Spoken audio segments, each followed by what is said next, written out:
Hello, beautiful souls. So today we're going to make Mung dal.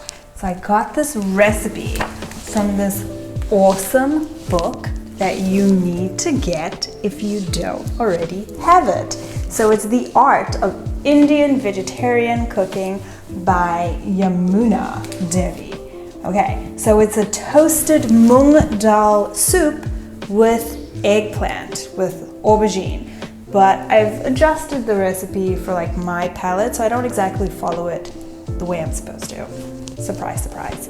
So what we're first going to do is we're going to put on the mung dal. So we need a little bit of ginger for that. About that size, I think that's maybe okay.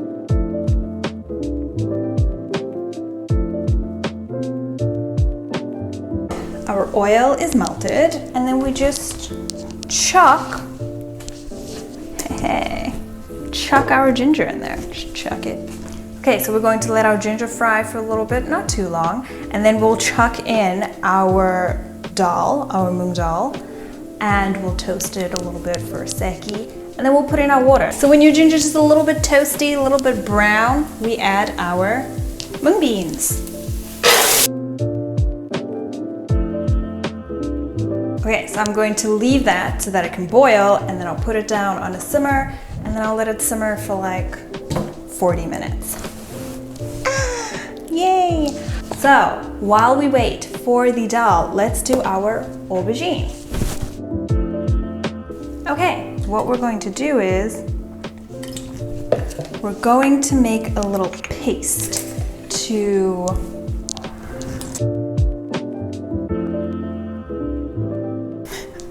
soak, I don't know, to put the aubergine in so that it can soak up some nice flavor. I added no spice to the mung dal because all of the flavor is going to be here in the aubergine, which we will put in soon.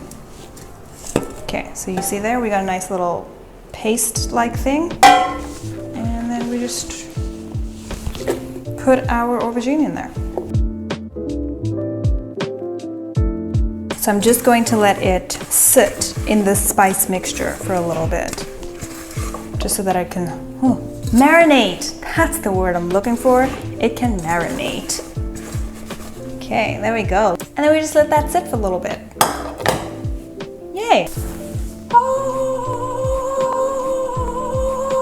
cold. Okay, guys, so while we have the dal, the mung dal on simmering, getting nice and soft, we're just going to quickly fry the aubergine. I'll just be chucking in the aubergine.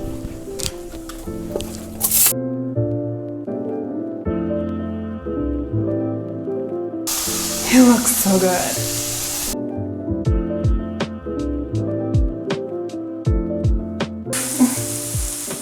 After you fried it for about 5 to 10 minutes, I think I only left it on for about 5, we're just going to add it to the pot.